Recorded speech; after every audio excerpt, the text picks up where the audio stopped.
Şimdi biraz geçmişe gitmek lazım.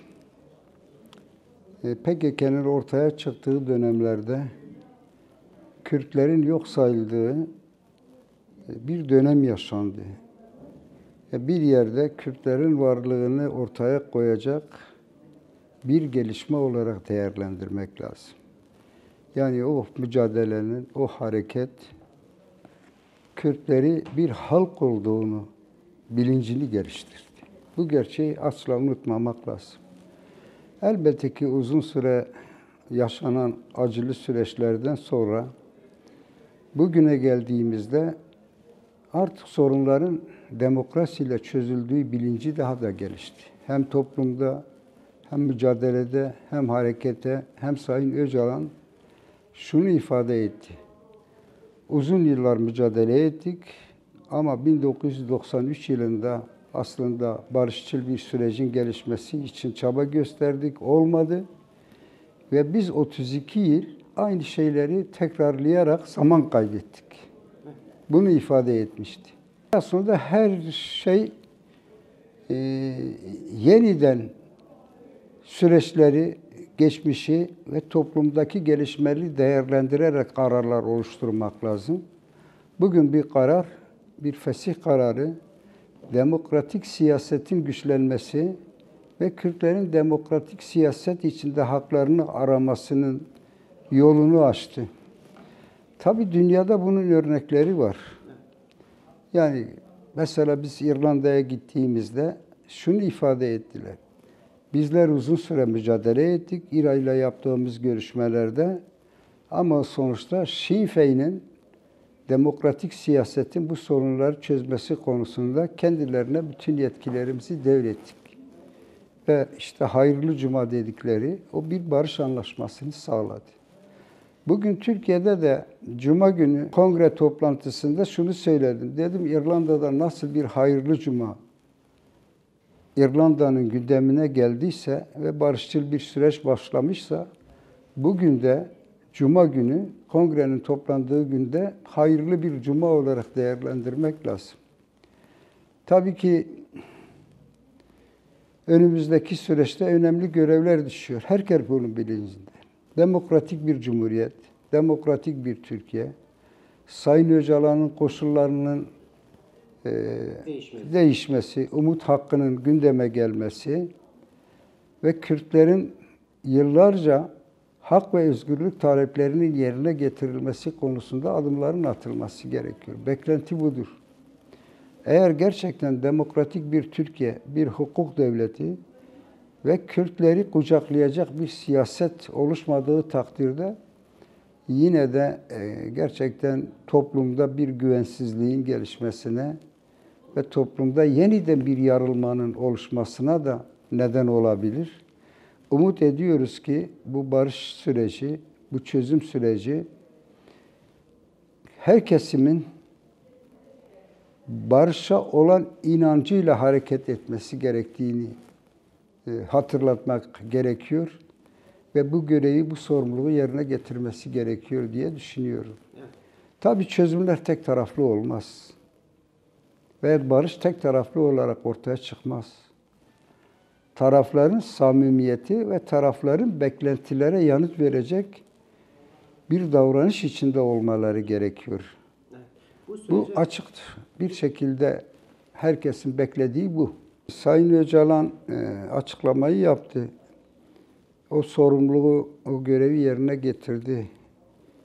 PKK de bu karara uydu. O tarafta yapılacak bir şey yok. Ama devletin ortaya koyacağı siyaset veya atacağı adımlar önemli.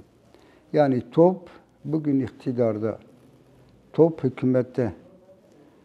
Eğer bu sürecin kalıcı bir barışa dönüşmesini istiyorsa ve gerçekten bu konuda samimiyetlerini ortaya koyuyorsa toplumun, halkın beklentilerine yanıt verecek bir tavır içinde olması gerekiyor. Şimdi beklentiler budur. Halk da bunu bekliyor. Peki, hangi adımlar atılacaktır? Elbette ki bunu samimi olduğuna inanıyoruz ve samimi olması gerekir. Şu aşamada, son aşamada yapılan açıklamalarda bir ciddiyet görülüyor. Ama tabii ki bu ciddiyetin görülmesi yeterli değildir. Atılacak adımlar neler olacak? Bu beklentiler var. Halk bu beklentilerin içinde. Yani halkla, insanlarımızla yaptığımız görüşmelerde şunu söylüyor. Acaba bugünkü devlet ve iktidar, hükümet gerçekten toplumun beklentilerine yanıt verecek adımlar atacak mı, atmayacak mı diye sorusunu hep bize soruyor. Biz bu samimiyete inanmak istiyoruz, güvenmek istiyoruz. Ama elbette beklentilerin de önemli olduğunu hem hatırlatıyoruz, hem bu beklentilere yanıt verilmediği takdirde yeniden bir kaos ortamının doğabileceğini de, o gerçeği de unutmamak gerekir diyoruz. Hatta gruplarla tekrar görüşmeler yapılacaktır. Bütün siyasi partilerin katılacağı bir komisyonun mecliste oluşması gerekiyor. Meclis bu konudaki yasal düzenlemeleri gündemine alması gerekiyor ve burada çözüm üretmesi gerekiyor. Yani bugün gerçekten hukuksuz bir şekilde cezaevinde tutulan binlerce tutsak var. Yine Kürt inkarı üzerinde yürütülen siyasetin yerine Kürtleri kucaklayacak bir siyasetin ortaya çıkacağı bazı düzenlemelerin yapılması gerekir. Yani Sayın Özgür Özel'le yaptığımız görüşmelerde sonuna kadar bu sürece destek vereceğini ifade etmişti. Ve buna gönülden inandığını biliyoruz. Çünkü birçok görüşme, özel görüşmeler de yaptık. Hatta rahatsız olduğum zaman otele gelip beni ziyaret etti. Orada da sohbet ettik uzun uzun. Ama tabii ki çok da ifade etmek istemiyor ama bazı o kemalist kesimlerin bu süreçten rahatsız olduklarını da fark ediyoruz. Elbette ki tabii ki CHP bir bütün değil yani. CHP'de farklı grupların olduğunu biz geçmişten beri biliyoruz. Hatta bir dönem o partinin içinde olduğunda da gruplaşmaların yoğun olduğunu biliyorduk. Bugün halen o mantık, o şey devam ediyor. Ama Sayın Özel ve ekibinin bu konuda samimi olduğuna da inanıyorum. Bir Türkiye çözümü. Bugün bu bir barış projesidir. Herkesin katkı sunması ve omuz vermesi gerekir. Yani burada tartışmayla bu süreci götürmeye çalışırsak, yani bir yerde araba devrilir.